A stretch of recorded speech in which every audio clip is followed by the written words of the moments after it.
തികഞ്ഞ ഒരു അച്ചടക്കം പ്രവർത്തകരിൽ ഉണ്ട് എന്ന് വേണം ദൃശ്യങ്ങളിൽ നിന്ന് മനസ്സിലാക്കാൻ. പുഷ്പവൃഷ്ടി നടത്തുന്നു എന്നത് ഒഴിച്ചു നിർത്തിയാൽ മറ്റെല്ലാം തന്നെ വളരെ ശാന്തതയോടുകൂടി തങ്ങളുടെ പ്രിയ നേതാവിനെ കാണാൻ ആളുകൾ അങ്ങനെ റോഡിൻ്റെ ഇരുവശത്തും അടിച്ചുകൂടി നിൽക്കുന്നതിൻ്റെ കാഴ്ചകൾ കാണാം. പല തരം പതാകകൾ അവിടെ ഉയർത്തുന്നു. പ്രത്യേകിച്ച് BJPയുടെ പതാകയാണ് കൂടുതലും.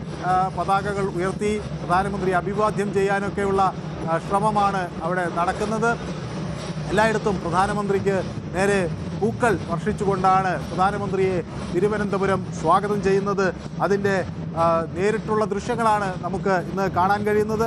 കേരളത്തിൻ്റെ വികസനം തൻ്റെ പ്രധാന അജണ്ടയാണെന്ന് പ്രധാനമന്ത്രി പറയുന്നു.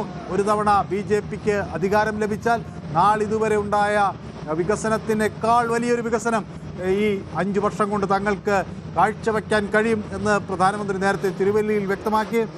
മറ്റ് സംസ്ഥാനങ്ങൾ വലിയ തോതിൽ ഇപ്പോൾ വികസനം നടക്കുമ്പോൾ കേരളം പിന്നോട്ട് പോകുന്നു എന്ന് പ്രധാനമന്ത്രി ചൂണ്ടിക്കാണിക്കുന്നു. ഗ്രാമീണ റോഡുകളെക്കുറിച്ച് പ്രധാനമന്ത്രി പറയുന്നു. കോട്ടയം മെഡിക്കൽ കോളേജിൻ്റെ അവസ്ഥയെക്കുറിച്ച് തിരുവല്ലയിൽ പ്രധാനമന്ത്രി പറഞ്ഞു.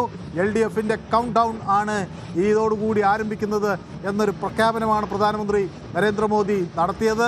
കേരളത്തിൽ NDA സർക്കാർ വൈകാതെ അധികാരത്തിൽ വരുമെന്ന ഒരു ആത്മവിശ്വാസം അദ്ദേഹം തിരഞ്ഞെടുപ്പ് റാലിയിൽ അല്ലെങ്കിൽ സമ്മേളനത്തിൽ അവിടെ തിരുവല്ലയിൽ അദ്ദേഹം വ്യക്തമാക്കുന്നു. അപ്പോൾ LDFനെ രൂക്ഷമായി ആക്രമിച്ചുകൊണ്ട് ഇടതുപക്ഷം നയിക്കുന്ന സർക്കാരിനെ ആക്രമിച്ചുകൊണ്ട് അദ്ദേഹം ഇന്ന് അദ്ദേഹത്തിൻ്റെ പ്രതികരണങ്ങൾ നടത്തിയിരിക്കുന്നു. ഏതായാലും LDF സർക്കാരിൻ്റെ കൗണ്ട് ഔട്ട് എന്നാണ് പ്രധാനമന്ത്രി തിരുവല്ലയിൽ പറഞ്ഞത്. പലതവണ കേരളത്തിൽ താൻ തെരഞ്ഞെടുപ്പ് പ്രചരണങ്ങൾക്ക് എത്തിയിട്ടുണ്ട്.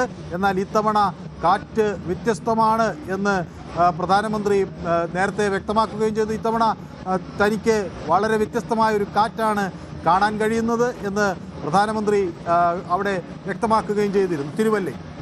അതിനുശേഷമാണ് പ്രധാനമന്ത്രി തിരുവനന്തപുരത്തേക്ക് എത്തുന്നത്.